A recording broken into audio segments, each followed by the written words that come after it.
여호수아 4장 19절에서 24절 말씀입니다.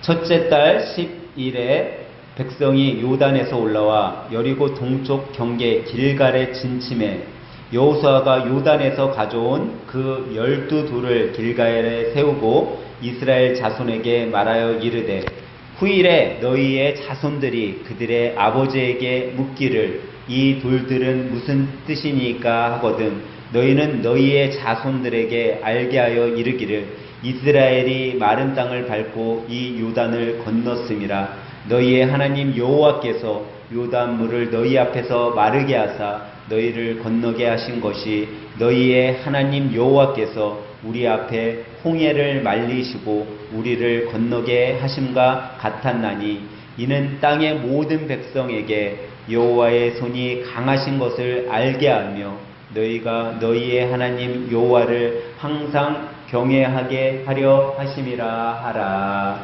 아멘. 할렐루야. 우리 옆에 분하고 오늘 아침에는 이렇게 인사하며 우리 말씀을 함께 은혜 받도록 하겠습니다. 주사님 은혜 받으셨지요 하면서 우리 인사하도록 합니다. 주사님 은혜 받으셨지요. 아침에 제가 여러분들 얼굴 볼 때는 환한 미소로 들어와서 다 은혜 받으신 것 같은데 지금 옆에 분하고 인사하라고 할 때는 별로 은혜 받으시지 않은 것 같아요. 여러분 우리가 참 신기하게도 신앙생활을 할 때 많이 듣는 단어 가운데 하나가 이 은혜라는 단어예요. 그래서 때론 이제 뭐 설교가 끝나고 난 다음에 아니면 예배가 끝나고 난 다음에 오늘 은혜 많이 받으셨어요? 은혜 받으셨죠? 은혜 됐습니다. 그런 인사를 우리가 많이 주고받습니다. 근데 여러분이 생각할 때 이 은혜, 우리가 자주 이야기하고 신앙생활하는 동안 수없이 경험해 왔다고 하는 이 은혜, 과연 이 은혜를 여러분들은 뭐라고 생각하세요? 내가 생각하는 은혜는 과연 무엇인가? 우리가 은혜 얘기하지만 사실 은혜는요, 우리가 어떤 값을 주고 살 수 있는 게 아니에요.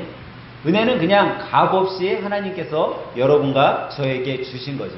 값없이 주신 것이니까 뭘까요, 여러분? 값없이 여러분들이 받는다 라고 생각하면 그건 뭐예요? 맞히는 분에게는 제가 드리겠습니다. 뭐죠? 사랑. 역시 값없이 주는 건 사랑이죠. 예, 값없이 받는다. 받는 건 뭐냐면 선물이에요, 선물 여러분. 선물을 누가 대가를 주고 선물 주는 건 아니잖아요. 제가 이번에 이제 사모님하고 베트남에 갔다 왔는데 이 베트남에 갔다 오면서 제가 뭘 갖고 왔겠어요, 여러분? 선물 갖고 왔어요. 우리 장로님 받고 싶어갖고 선물 아주 제일 크게. 예. 근데 이 선물을 제가 여러분들에게 드릴 때 이 선물 $100입니다 하면서 $100 받고 선물 주는 건 없잖아요. 선물은 값없이 그냥 주는 거예요. 근데 이 은혜, 우리가 은혜 이야기하는 이 은혜는 다른 것이 아니라 바로 하나님이 여러분과 저에게 준 뭐라고요? 선물이라는 거예요. 그러니까 선물이기 때문에 하나님께서 여러분과 저에게 값없이 주신 거죠. 근데 이 은혜는 하나님만 우리들에게 주시냐? 아니에요. 은혜는 때로는 부모님이 우리들에게 주기도 해요. 좋은 선생님이 또 스승분들이 우리들에게 주기도 하죠. 또 수많은 우리 주위에 있는 친구, 이웃, 내가 아는 사람들, 여러 사람들로 인해서 우리가 은혜를 받기도 해요. 근데 이 수많은 사람들에게 받은 은혜하고는 비교도 안 될 은혜를 주신 분이 계시다라는 거죠. 그분이 누구죠? 바로 하나님이시라는 거예요. 하나님은 세상 부모가 나에게 준 것보다도 아니면 나하고 가장 친한 친구가 준 어떤 것보다도 더 큰 은혜를 주신 분이라는 거예요. 값없이 주신 거죠. 여러분 사람이 좋은 선물을 줘도 사람은요 그 은혜에 감동을 하기도 해요.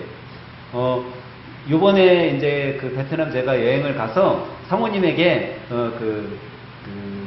야시장에 갔다가 선물을 하나 사줬어요.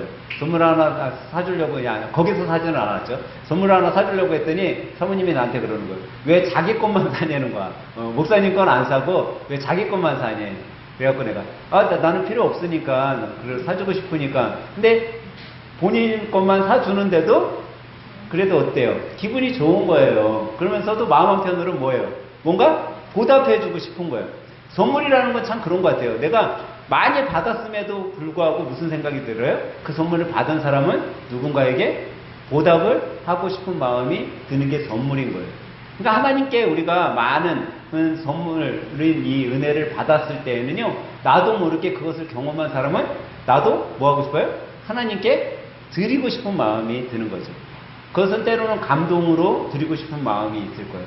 때로는 물질로, 때로는 봉사로, 헌신으로 드리고 싶은 마음이 생길 거예요. 이것이 어떻게 보면 은혜가 가지고 있는 힘일 거예요. 근데 하나님께서는 세상 사람들과 비교 안 되는 가장 큰 은혜를 주셨는데 그 은혜가 뭘까요, 여러분? 다름 아닌 여러분과 저 죽을 수밖에 없는 우리 죄인을 구원해 주신 그 구원의 은혜, 무엇과도 비교할 수 없는 독생자 예수 그리스도를 아낌없이 우리를 구원하시기 위해 주신 그 선물, 그것이 다른 어떤 세상 사람들이 여러분과 저에게 준 은혜보다도 더 큰 값진 은혜라는 거예요. 이것이 바로 구원의 은혜죠. 그러니까 이 세상에서 많은 은혜를 우리는 경험하고 살아가요. 사람들로 인해서도 또 부모님으로 인해서도. 그런데 그 많은 은혜와 비교도 안 되는 가장 큰 은혜는 바로 구원의 은혜라는 거죠. 근데 여러분, 이 구원의 은혜 뭐 아무나 경험하고 아무나 받을 수 있을까요? 그렇지 않다라는 거예요. 저만 봐도 여러분, 이 구원의 은혜를 받을 수 있는 그런 실력을 갖거나 그런 위치를 갖거나 그런 삶을 살아가지 못해요. 우리가 아무리 예수님을 잘 알고 성경을 잘 알고 또 착하게 산다고 해서 이 구원의 은혜, 그것을 받는 게 아니에요. 여러분들이 아무리 열심히 성경을 공부하고 필사하고 외운다 한들 하나님께서 이 구원의 은혜를 여러분과 저에게 선물로 주시지 않으면 우리는 못 받는 거예요. 그러니까 이것은 어떤 행실로, 어떤 삶으로, 어떤 내 위치로, 내가 가지고 있는 부로 인해서 받는 것이 아니라 그냥 하나님께서 나를 하나님의 자녀로 선택해 주시고 하나님의 백성으로 살게 하심으로 그냥 값없이 나에게 그냥 주신 거예요. 내가 주님의 자녀로 살기로 다짐하고 내가 믿음 생활 시작하고 천국 백성으로 살겠습니다. 예수님은 나의 구주, 나의 하나님입니다. 이런 고백 가운데 살아갈 때 그냥 하나님께서 값없이 이 구원의 은혜를 주셨다라는 거죠. 근데 여러분, 이 구원의 은혜, 우리가 값없이 받은 거라서 정말 어떻게 보면 되게 쉽게 받은 것 같잖아요. 근데 하나님 편에서는 너무나 어려운 선택이었다라는 거예요. 만약에 제가 우리 경희 집사님한테 경희 집사님, 제가 선물을 받아야 되는데 그 선물을 받기 위해서는 우리 호건이의 생명을 저한테 줘야 됩니다. 단번에 호건이를 오늘 집에 가서 손에다가 못도 받고 옆구리에 창도 찔리고 그래서 피를 쪽 빼가지고 저한테 주셔야 됩니다 라고 한다면 줄 수 있겠냐라는 거예요. 아니, 목사님이 베트남 갔다 오더니 열병에 걸려서 오셨나? 지금 우리 아들을 달라고? 이런 말도 안 되는, 그게 정상이잖아요. 근데 하나님은 그런 값진, 그것도 독생자 하나밖에 없는 자식을 저를 구원해 주기 위해서, 여러분들을 구원해 주시기 위해서 주셨다라는 거예요. 그러니까 세상의 어떤 선물하고도 비교할 수 없는 가장 큰 선물을, 구원의 은혜를 여러분과 저에게 주신 거죠. 이것이 우리가 받은 가장 큰 은혜라는 거예요. 하나님은 또 여러분과 저에게 은혜를 주셨는데 이 은혜는 어떤 은혜일까요? 그것은 일반적인 은혜라고 할 수 있어요. 여러분, 일반적인 은혜라고 하니까 잘 모르겠잖아요. 삶 가운데 여러분, 일반적인 은혜는 여러분들이 살아가는 데 있어서 필요한 것들을 하나님께서 우리들에게 주셨다는 거예요. 우리가 살아가는 데 있어서 먹을 것 필요하잖아요. 그 먹을 것을 하나님께서 여러분과 저에게 값없이 주신 거예요. 또 때로는 우리가 입을, 이 옷을 입고 다니는데 이 입을 옷도 하나님께서 우리들에게 값없이 주신 거예요. 또 때로는 우리가 쉴 곳, 집, 이런 것도 하나님께서 여러분과 저에게 값없이 주셨다는 거예요. 아니, 목사님, 제가 먹을 거 쌀도 돈 주고 사서 먹고 옷도 제가 돈 주고 사서 입고 집도 제가 열심히 일해서 번 돈 갖고 사서 지내고 있는데 하나님께서 주셨다니.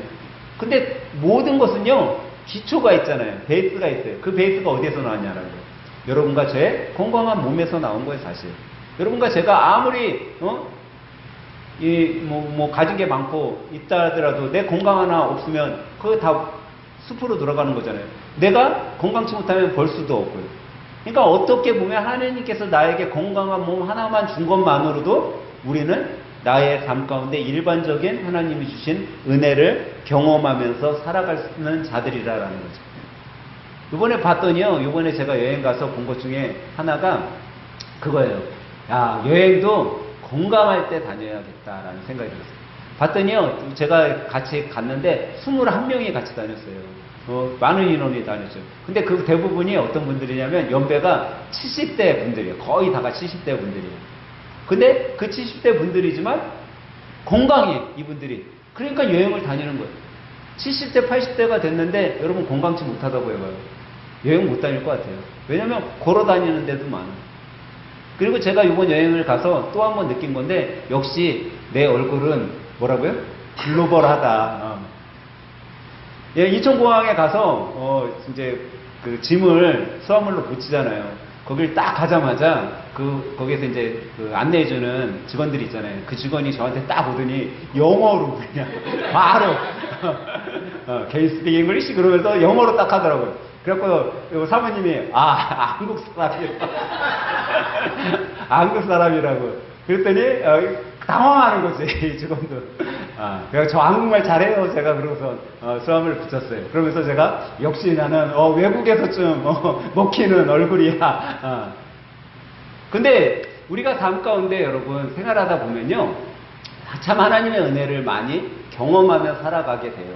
근데 그 모든 경험 속에 이루어지는 일들, 하다못해 어떤 사람들이, 내가 알지 못했던 사람들이 나를 만나서 저 사람을 뭐 외국인처럼 대할 수도 있고 뭐 좋은 사람으로 인식할 수도 있고, 이런 것들이 어떻게 보면 일반적인 은혜라는 거예요.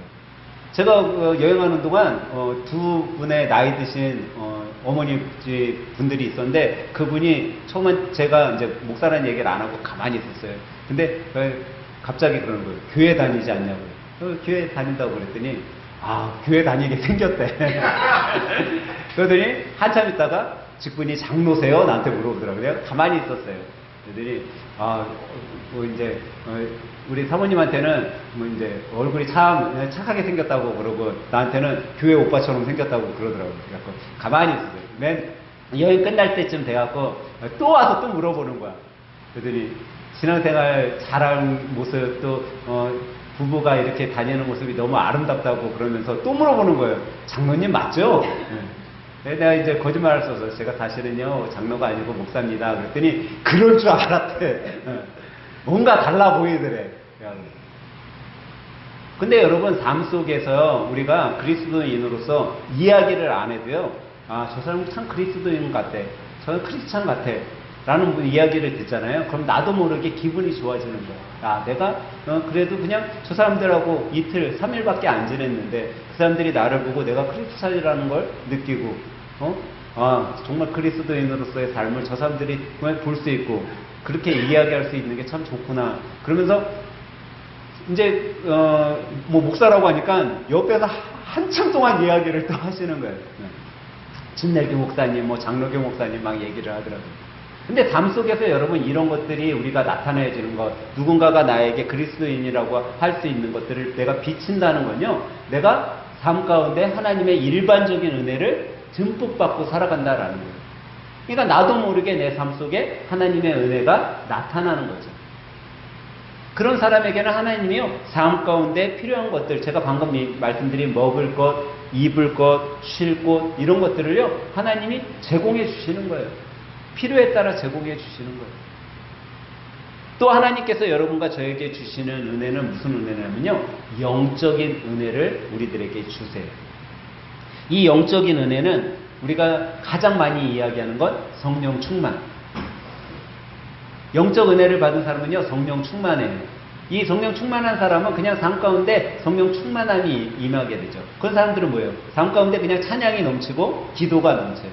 찬양이 넘치니까 찬양 가운데 감동이 있기도 하고, 기도 가운데 응답을 받기도 하고, 이런 것들이 영적 충만이죠. 근데 이런 영적 충만함을 받은, 영적 은혜를 받은 사람은요, 내가 영적 은혜를 받고 산다는 믿음이 있어야 돼요. 근데 이 믿음이 있을 때 무엇을 하게 되냐면 행하게 되거든요. 믿음이 있는 사람은 행하는 삶을 살게 되는 거예요. 경험한 것에 만족하지 않고 그 경험한 것을 나눠주게 되는 거죠. 그게 성령 충만한 사람이에요. 그런데 우리가 은혜를 경험하고 행복하고 즐거운 가운데 살았으면은 그것을 사람들에게 나만 갖고 있는 것이 아니라 나눠줄 때 비로소 하나님의 나라가 확장되는 거죠. 어떤 사람은요, 자기가 은혜 받은 거, 자기가 은혜 경험한 거, 그것을 움켜쥐고 나누려 하지 않는 사람들도 있어요. 근데 은혜 받은 사람은요, 나눌 수밖에 없는 거예요. 저한테 이제 막 장로냐고 물어본 그 한 분이 권사님 같아요, 제가 봤을 때는. 그 권사님 같은 분이 그러더라고요. 자기는 30이 넘어서 자기 불교, 독실한 불교 신자였대요. 근데 30이 넘어서 38인가에 예수님을 만났다고 그러더라고요. 너무 좋아서 자기가 새벽 기도를 하루도 안 빼놓고 매일 가는데 그런 날이 있었대요. 오늘 아침에 새벽에 일어났는데 2시 25분 정도, 2시 51분인가 25분인가 그거를 5시로 보았다는 거예요. 그래서 새벽 예배를 2시 때 나간 거야. 갔더니 교회 문도 잠겨있고 깜깜하고 무서운데 그런데도 자기가 즐겁더라는 거예요. 왜 즐거울까 생각해 봤더니 자기가 그때 예수님을 경험하고 그 새벽 예배 나가서 그냥 주님 앞에 기도하고 그런 것들이 너무 행복하고 즐겁다 보니까 2시에 일어났는지 이자가 오자로 보였는지도 모르게 그렇게 행복했었다라고 이야기를 하더라고요. 여러분, 영적인 은혜는요, 경험하면 행복해지는 거예요. 영적인 은혜는요, 경험하면 즐거운 삶을 살게 되는 거예요. 뭐가 있어서 즐거운 것이 아니라, 내가 뭘 누려서 즐거운 것이 아니라, 그냥 이 영적인 은혜가 내 안에 선물로 와 있는 것 자체만으로 그냥 즐거운 거예요. 그러니까, 어려운 가운데도 힘을 얻고 살아가게 되고, 어려운 중에서도 감사할 수 있는 거죠. 여러분, 어떤 사람이 이제 그만 살인을 저지르게 됐어요. 근데 우리나라는 살인을 저지르면 최고형이 뭐예요? 무기징역이잖아요. 사형 제도가 있지만 우리나라는 사형은 안 시켜요, 지금. 그러니까 무기징역이에요. 근데 여러분, 무기징역이라는 게 뭐예요? 교도소에서 죽을 때까지 평생 있는 게 무기징역이에요. 근데 외국은 무기징역 이렇게 얘기를 하지 않고 형을 때려요. 근데 몇 년을 때려요? 막 100년, 150년, 막 이렇게 형을 때려요. 근데 보통 이제 범죄를 저지르는 애들 좀 이르러야 뭐 20대 정도의 범죄를 저지르잖아요. 20대 범죄를 저지르는 애가 150년 형을 받아. 그러면은 뭐예요? 무기징역인 거예요. 똑같이. 근데 이 한 젊은 청년이 살인을 저질러서 150년 형을 받았어요. 근데 이 살인을 저질렀는데 죽은 사람도 있고 또 한 사람은 이제 총기 난사를 하는 바람에 다리에 장애를 입어서 평생 휠체어를 타게 된 거예요. 근데 형을 맞았는데 150년을 맞았잖아요. 그리고 났는데 이 피해자가 진술을 어떻게 해주냐면 자기는 비록 장애인이 됐지만 저 사람을 용서해주고 싶다고 그렇게 이야기를 재판원장에 나와서 그렇게 이야기를 해줬어요. 그래서 얘가 150년 형이 좀 줄어들게 됐어요. 근데 이 젊은이가 교도소에 있으면서 성경을 읽고 예수님을 만나게 돼요. 그러고선 그렇게 깽단으로 지냈던 이 친구가 모범수로 열심히 생활을 한 거예요. 그래갖고 아주 금방 모범수로 가석방이 된 거예요. 가석방이 되자마자 열심히 공부해서 4년제 대학을 나오고 자기가 공무원처럼 일할 수 있는 그런 시험을 봐서 정식 직원이 돼서 생활하게 됐어요. 그러면서 그 젊은 친구가 고백을 뭐라고 하냐면 내가 예수님을 만나지 않았다면 저는 이 자리에 없었을 거예요. 예수님을 만났더니 그 하나님의 은혜로 인해 자기가 지금 이런 삶을 살아가게 됐습니다라는 고백을 했어요. 여러분, 하나님의 은혜, 이 은혜의 선물은요 어느 순간 나에게 들어올지 몰라요. 근데 그 은혜를 내가 받은 자로서, 그 선물을 받은 자로서 내 삶 가운데 그것을 전하며 누리며 살아갈 때에는 그것이 나에게 복된 삶, 행복한 삶, 즐거운 삶으로 지속되지만 여러분들이 받은 것을 그냥 움켜쥐고 나누는 것이 아니라 내가 갖고만 있다라면 그것은 아무런 증거도 아무런 기적도 아무런 유익도 만들어내지 못한다라는 거예요. 오늘 본문에 보니까요, 오늘 본문은 하나님의 은혜를 감격한 사람들이 한 것이 나와요. 무엇을 하냐면 오늘 하나님의 은혜를 받은 이 이스라엘 백성들이 바닥에 12돌을 취하고 뭐를 만들어요? 기념비를 세우고 있어요. 근데 왜 기념비를 세웠을까요? 여러분 생각에 기념비를 왜 세웠을 것 같아요? 우리가 가면은 저기 자유공원에 가면 메가더 동상 같은 거 서 있잖아요. 그거 왜 세웠을 것 같아요? 예, 기념하기 위해서인 거예요. 그 기념이라는 것은 다른 말로 하면요, 증거인 거예요. 증거를 남겨놓기 위해서. 그러니까 오늘 본문의 이스라엘 백성들이 요단강 바닥에서 12돌을 취해다가 기념비를 세운 건요, 하나님이 이스라엘 백성들 자신들에게 베풀어 주신 그 은혜에 감격해서 그것을 증거로 남겨놓고자 해놓은 거예요. 증거로 남겨놨다는 거는 자사손손 그것을 가르쳐 일깨워주기 위해서 남겨놓은 거라는 거예요. 여러분과 제가 은혜를 받은 자라면 은혜를 받은 그 증거를 남겨둬야 돼요. 많은 사람들이요, 무슨 후원을 받아서 어떤 건물을 건축한다던가 그러면은 요즘에는요, 그 후원한 사람들의 이름을 벽돌에 새겨가지고 쌓기도 해요. 벽돌에 사람들의 이름이 있죠. 왜 이름을 거기다 새겨놓냐면 이 건물을 지을 때 이런 사람들이 도움을 주셨습니다라는 기념을 해둔 거예요. 증거를 남겨둔 거예요. 그러니까 하나님의 사랑과 은혜를 받은 사람은요, 증거가 있어야 된다라는 거죠. 여러분과 제가 하나님의 은혜를 받았어요. 그러면 그 증거가 있어야 되는 거예요. 내가 어떤 은혜만 받고 만다면 그것은 아무런 의미가 없는 거죠. 여러분과 제가 은혜라고도 얘기하지만 사람들에게 받은 걸로는 뭘 받았다라고도 이야기를 해요. 사랑을 받았다라고도 이야기를 해요. 사랑을 받은 사람은요, 그냥 끝나는 것이 아니에요. 저도 사랑을 이렇게 여러분들에게 받으면 내가 뭔가 갖고 있으면 그분들에게 주고 싶고, 때론 그분과 식사도 하고 싶고, 그분에게 선물을 주고 싶고, 또 우리 젊은 청년들 학생들이라면 용돈도 주고 싶고, 그런 마음이 드는 거예요. 왜? 내가 이 친구들에게, 이분들에게, 이 어른분들에게 사랑을 받았으니까 그것을 해주고 싶은 거예요. 제가 요번에 이제 여행하는 동안 21명이 같이 다녔다고 그랬잖아요. 저희보다 다 나이가 많고, 이제 가족이 이제 뭐 3명, 4명 온 그 자녀들은 이제 우리보다 어리니까 그래요. 근데 이 나이 드신 분들이 이상하게 저하고 사모님한테 말을 걸어. 그러니까 이게 중간 세대라서 그런지 몰라도 젊은 친구한테는 말은 안 걸고, 그러더니 그 아버님이 저한테 오는 날 그러더라고요. 저기 전화번호 좀 달라는 거예요. 그래갖고 네? 그랬더니 전화번호는 내가 여기 있는 동안 여러 명이 다녔는데 자네 연락처는 내가 갖고 싶다는 거예요. 그래갖고 제가 연락처를 불러줬어요. 강원도 인제 산대요. 그래갖고 우리 장로님이 강원도 영흥 사는데요. 그랬죠. 그랬더니 전화번호를 받아왔어요. 그러더니 여름에 백숙 먹고 싶으면 자기네 집에 놀러 오라는 거예요. 자기가 계곡에서 백숙 해줄 테니까 놀러 오라고 그러더라고요. 근데 그분이 이제 얘기를 하다 보니까 술을 너무 좋아하시고 담배를 너무 좋아하셔요. 근데 이제 제가 이제 막 그 권사님들이 교회 다녀요 막 이렇게 물어보니까 내가 이제 교회 다니는 거 알잖아요. 그러더니 아내분이 그러는 거예요. 자기 사위가 목사고 자기 딸이 목사인데 우리 남편은 이렇다고 그렇게 얘기를 하더라고요. 그래서 제가 그러면서 같이 있으면서 아버님 술도 좀 줄이시고 사위도 목사고 그러니까 교회도 한두 번 나가시고 그러면 좋을 것 같아요. 그런 얘기를 하면서 지냈어요. 근데 어느 날 연락처를 받은 거예요. 근데 저희 이제 뭐 연락처는 주고 받을 수 있잖아요. 근데 제가 한국에 돌아와서 그분께 전화를 드렸어요. 아버님 저희 한국에 잘 돌아왔어요. 잘 들어가셨죠? 그러니까 잘 들어갔대요. 그러면서 자기는 지금 한국에 오자마자 친구들이 여행 잘 갔다 왔냐고 한잔 하자고 그래서 나왔다고 그러더라고요. 네. 그러면서 너무너무 연락해줘서 고맙다고 그러는 거예요. 네, 제가 뭐라고 했겠어요? 아버님 주일날 어머니하고 교회 한번 가세요. 근데 여러분 사람이요 삶 가운데 누군가에게 좋은 인상을 주고 그 사람들에게 뭔가 그 인상 가운데 연락처를 주고받고 그렇게 할 수 있는 게 쉬운 것은 아니에요.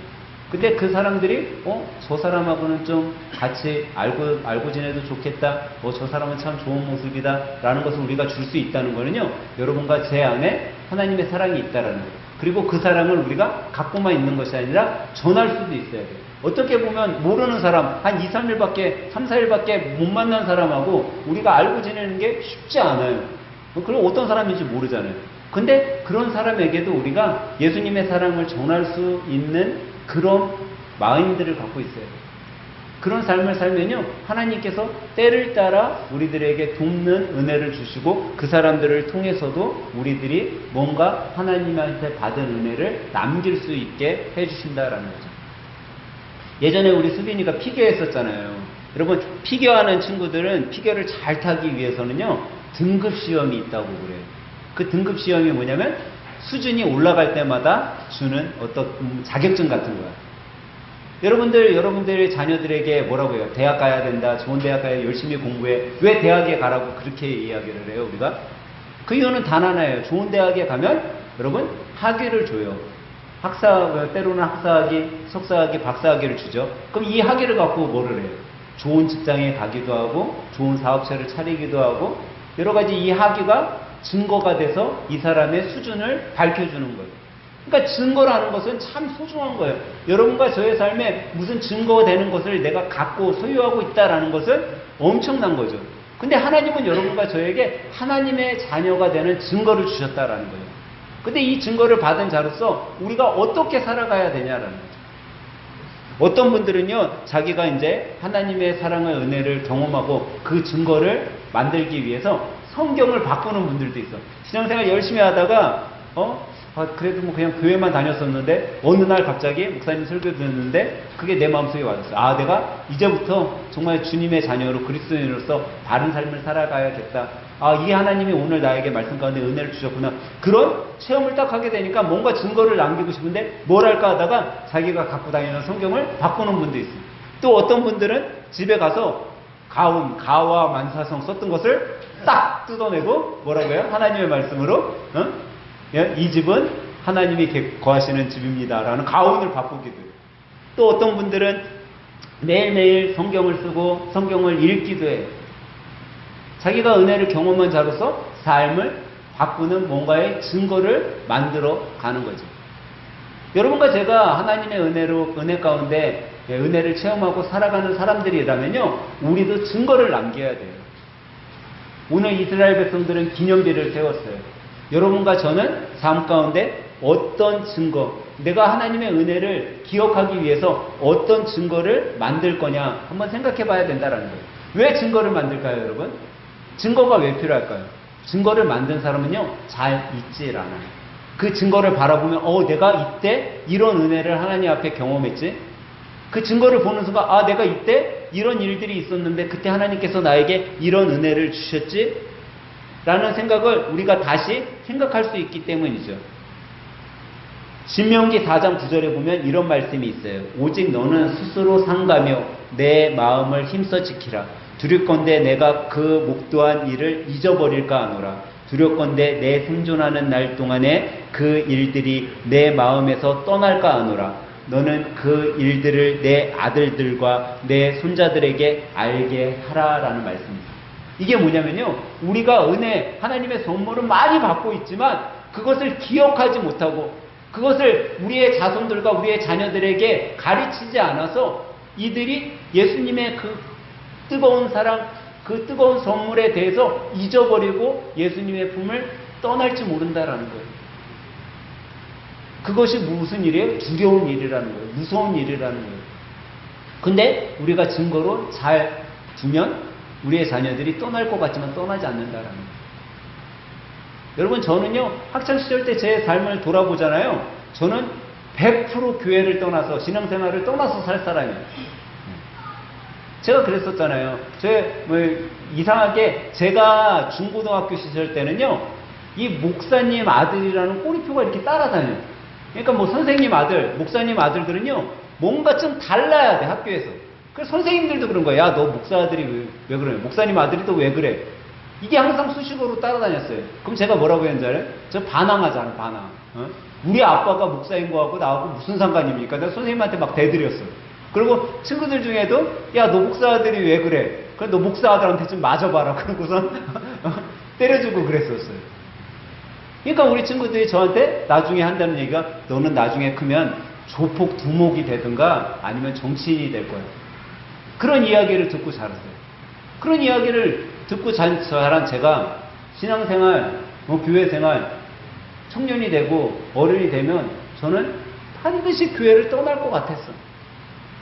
근데 왜 떠나지 않았나 지금 생각해 보면요, 부모님들이 증거로, 기념비로 세우는 것을 제가 어려서부터 계속 보고 자라온 거예요. 그 증거가 내 삶 가운데 계속 있었던 거죠. 여러분들이 우리의 자녀들 주일날 데리고 나올 때 힘들잖아요. 그리고 또 독립한 자녀들이 교회에 올 때는 더 힘들 거예요. 왜냐면 같이 살고 있을 때는 막 깨워서라도 야, 교회 가야 돼 하고선 데리고 나오지만 떨어져 살아. 얘가 스스로 나오지 않으면 사실 부모는 어떻게 할 수 없어요. 근데 그 자녀가 주일이 되면은 교회 나오고 떨어져 사는데도 또 일어나기 힘든데도 깨우면 눈을 비비고 엄마의 말에 순종하고 나와. 근데 교회에 와서 엄마 아빠는 어떤 생각이 들어요? 조금 더 예배에 열심히 드렸으면 좋겠고 좀 목사님이 설교할 때 귀 기울였으면 좋겠고 또 집사님들이 이야기할 때 그것을 좀 마음에 담았으면 하는 마음이 있는데 얘네들 다 뭐하고 있어요? 얘네들 다 뭐하고 있어요? 100%다 똑같이 뭔가 손바닥에다가 올려놓고 뭐라고 있어요? 근데 여러분 그게 전혀 중요하지 않아요. 전혀 중요치 않아요. 여러분 얘네들이요 스마트폰 봐도요 제가 우리 학생들 스마트폰 본다고 화 안 내잖아요. 우리 장로님은 화내도 제가 화내지 않잖아요. 근데 여러분 제가 경험해 봤기 때문에 제가 중고등학교 시절 때 수없이 목사님이 위에서 설교를 하고 전도사님이 설교를 하고 그럴 때 저도 그 시절 때는 딴청했어요. 그 시절 때는 스마트폰이 없어서 그렇지 아마 스마트폰이 있었으면 저는 더 심했을 거예요. 제가 사역할 때 목사님 아들 중에 저보다 더 심한 애가 있었어요. 걔는 거기가 이제 좀 교회가 크다 보니까 이제 뭐 학생부 예배 이런 데는요 이런 의자가 없이 그냥 바닥에 앉아요. 학생부실에 바닥에 앉는데 이 목사님 아들이라는 녀석이 바닥에서 굴러다녀요 예배 시간에. 그렇게 심해요. 근데 그런 친구도 계속 하나님의 말씀 가운데 자라고 그러잖아요. 그 증거가 그 마음속에 심겨지는 거예요. 우리 애들 스마트폰 보고 있어도요 아무것도 아닌 것 같잖아요. 근데 얘네들 마음속에 하나님이 그 은혜를 심어주셔요. 그러면 얘네들이 백날 학창시절에만 머물러 있냐라는 거예요. 청년 시절에만 머물러 있냐라는 거예요. 아니에요. 이제 이 친구들이 금방 우리 나이대가 돼요. 부모가 돼요. 가정을 이뤄요. 그러면 탄탄대로를 가냐라는 거죠. 아무리 잘 사는 사람도요 슬럼프가 있어요. 아무리 똑똑한 사람도 슬럼프가 있어요. 그 슬럼프가 됐을 때 참 신기하게도 내가 꼭대기에 있고 내가 잘 나갈 때는요 예수님이 찾아오지 않아요. 내가 잘 사는 것 같고 내가 힘 있는 것 같고 그럴 때는요 그게 그 증거로 갖고 있었던 그 학창시절 어머니를 따라다니며 아버지를 따라다니며 교회에 갔었던 그런 것들이 남아있잖아요. 근데 내가 바닥에 쳐지잖아요. 그러면 그때 비로소 그 증거가 내 안에서 드러나기 시작해요. 어떻게? 우리 엄마의 모습으로, 우리 아빠의 모습으로, 우리 집사님들의 모습으로 내 안에 나타나는 거예요. 나타나면 어떻게 되냐? 그때 다시 떠났었던 그 교회에 나가기도 하고 침체돼서 그냥 기웃기웃했던 그냥 출석만 했던 그 교회에 내가 이제 정말 하나님의 믿는 신앙인으로서 말씀이 내 귓가에 들리기 시작하는 거예요. 그러면 그때부터 내 삶이 어떻게 돼요? 정말 크리스찬다운 그리스도인다운 삶으로 바뀌게 되는 거죠. 그러면 그때서부터는 내 주위에 있는 것이 증거가 아니라 내 삶이 증거가 되는 거예요. 그렇기 때문에 여러분 은혜 받은 사람은 뭐를 해야 돼요? 증거를 만들어야 되는 거예요. 내가 내 자녀들에게 증거를 만들어줘야 돼요. 내 자신이 증거가 될 수도 있어요. 때론 성경책 그런 아니면 내가 필사하는 것들 아니면 내가 찬양하는 것들이 증거가 될 수도 있어요.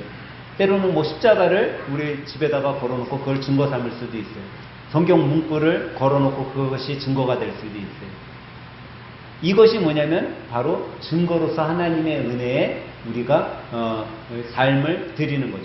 또 여러분과 제가 은혜 받은 사람으로서 증거 말고 또 해야 될 일이 있는데 그게 뭐냐면 감사의 제단을 쌓아야 된다라는 거예요.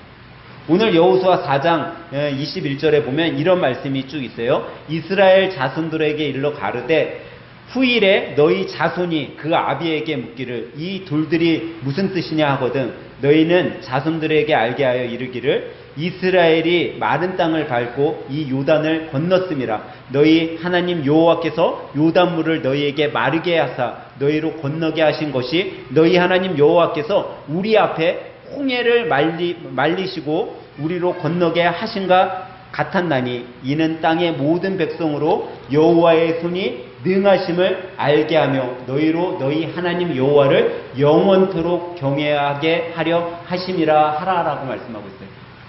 이게 뭐냐면요, 자자손손이 하나님 앞에 제단을 쌓으라는 거예요. 하나님을 경외하는 삶을 살아라는 거죠. 창세기 13장 4절에 보면 그가 처음으로 단을 쌓은 곳이라 그가 거기서 여호와의 이름을 불렀더라 라고 하면서 아브라함이 이제 애굽에서부터 기근을 피해서 왔을 때 거기에서 피하러 갈 때 단을 쌓았어요. 다시 말해서 하나님께 예배를 드렸다라는 거예요. 여러분과 우리 삶에 하나님의 은혜를 받은 삶이 있다면 우리가 제단을 쌓는 거죠. 여러분들이 오늘 주일날 나와서 예배를 드리는 거 이게 뭐예요? 하나님 앞에 제단 쌓는 거예요. 여러분들이 목장에서 목장 모이는 거 뭐예요? 하나님 앞에 제단 쌓는 거예요. 쉽게 얘기하면 우리가 주님의 이름으로 예수 그리스도의 이름으로 모이는 것이 어떻게 보면 하나님 앞에 제단 쌓는 거죠. 그게 그 모임 가운데 예배가 있고 기도가 있고 찬양이 있으면 그것은 하나님 앞에 제단을 쌓는 거예요. 은혜 받은 사람은 이 제단 쌓는 일을 잘해야 되는 거예요. 이 제단 쌓는 일에 최선을 다해야 되는 거예요. 여러분 주일날 왜 빠지지 않고 우리가 교회에 나오려고 노력해요? 그거 제단 쌓기 위한 거예요. 근데 이 제단 쌓는 거 누가 할 수 있냐? 은혜 받은 사람이 할 수 있는 거예요. 은혜 받은 사람이 이 제단 쌓는 일에 잘할 때 하나님께서 은혜를 더해 주시는 거죠. 그리고 이제 마지막으로 여러분 은혜 받은 사람이 꼭 해야 될 것이 무엇일까요? 그것은 다름 아닌 내가 누리는 것만으로 족하는 것이 아니라 전해야 된다라는 거예요. 구원은요, 은혜 받은 사람들이 하나님께서 값없이 주신 선물이라고 했잖아요. 이 값없이 주신 선물, 이것은 내가 어떤 힘이 들어가거나 돈이 들어가거나 그렇지 않아요. 그냥 내가 입으로 전하고 삶으로 전하기만 하면 그게 어떻게 돼요? 나에게 더 큰 상급으로 돌아오는 거예요. 제가 이번 여행을 갔을 때, 이제 예수님 믿는 분들이 이제 얘기를 하니까 그런 얘기 하더라고요. 자기, 딸이 교회에 10년 동안 반주를 했었대. 이분이 청담동 강남 살아요. 되게 부잣집 아줌마야. 어르신이야. 자기가 잘 살다 보니까, 주위에서 생눈 끼고선 자기한테 막 얘기하는 것도 있다고 막 그러더라고. 그러더니 내가 이걸 누구한테 얘기하겠어요? 그러면서 나한테 다 얘기해요. 근데 이분이 자기 딸이 10년 동안 반주자로 봉사를 했는데 결혼을 하고 나니까 안 믿는 집 사람하고 결혼을 하다 보니까 참 어렵더라는 거야. 그런데 이 권사님이 열심히 전도를 해갖고 어쨌든 주일이 되면 그 사돈댁하고 손자하고 자기 딸내미하고 이렇게 교회는 나오나 봐요. 근데 이 부모 입장에서 10년 동안 교회 봉사도 하고 열심히 내던 딸이 그냥 예배만 드리고 쑥 가버리고 그러니까 그게 마음에 너무 안 좋은 거예요. 그러더니 자기는 빨리 천국 갔으면 좋겠대. 저런 꼴 안 보려면 빨리 천국 갔으면 좋겠대. 그래서 제가 그랬어요. 우리 교회는요, 집사님들이 기도 수첩이라는 것을 만들어갖고 올해서부터 하고 있어요. 한번 기도 수첩을 만들어서 원하시고 정말 이루어지고 싶은 것들을 한번 쓰셔가지고 해놓고 응답받았으면 응답받은 거 쓰고 그렇게 해보시면 좋을 것 같아요. 그랬더니 너무 좋을 것 같다는 거예요. 그리고 또 하나, 내 딸에게, 내 자식에게 아무리 설명한들 들어요, 안 들어요? 안 듣죠? 그냥 삶으로 전도하세요. 삶으로 보여주세요. 야, 엄마는 이렇게 나이가 많은데 이렇게 교회 봉사하고 있다. 이렇게 엄마는 나이 이렇게 많아도 예수님이 너무 좋아서 이렇게 기도하고 있어. 이렇게 찬양하고 있어. 그걸 삶으로 보여주면 그렇게 열심히 10년 동안 봉사했던 딸도 다시금 봉사하는 길을 가요. 예수님 안 믿을 것 같던 사돈들도 주님의 전에 나와 봉사하는 그런 일꾼들이 될 수 있어요 라고 이야기를 해드려요. 그랬더니 자기 가자마자 기도 노트 만들어서 해보겠다고 이야기하더라고요. 여러분, 우리가 살아가는 데 있어서요, 내가 받은 은혜는요 전해야 되는 거예요. 근데 지금은요 말로 전할 필요 없어요. 예수님 모르는 사람 없어요. 교회 모르는 사람 없어요. 여러분들이 삶으로 전도하다 보면 그 사람이 자연적으로 알아요. 그 사람이 먼저 얘기해요. 교회 다녀요?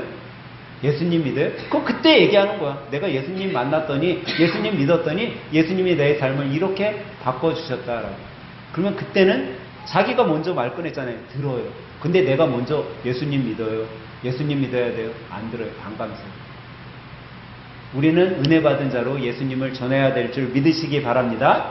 사랑하는 성도 여러분, 하늘샘 가족 여러분, 여러분 하나님의 은혜를 얼마나 받으셨어요? 아마 여러분들이 하나하나 새겨보기 시작하면 정말 하나님의 은혜, 내가 날마다, 주마다, 연마다 경험한 하나님의 은혜 너무나도 많을 거예요. 그것들을 받은 자로서 여러분 우리가 증거를 남겨야 돼요. 증거를 남길 때 우리가 잊지 않게 되는 거예요. 그 증거를 남긴 자로서 우리는요, 제단을 쌓아야 돼요. 제단을 쌓는다는 건 예배, 우리가 모임에 빠지지 말아야 된다는 거죠. 그리고 우리는 주님의 나라와 주님의 의를, 또 내가 받은 은혜를 사람들에게 전하는 자로 살아가야 돼요. 이건 8월 어떻게 보면 마지막 주인데요. 마지막 주 보낼 때 여러분 하나님의 은혜를 받은 사람으로서 정말 그 받은 은혜, 주위에 있는 사람들에게 넉넉하게 나눠주면서 그 기쁨과 행복을 함께 누리며 살아가는 믿음의 성도들이 다 되시길 예수님의 이름으로 간절히 축원합니다.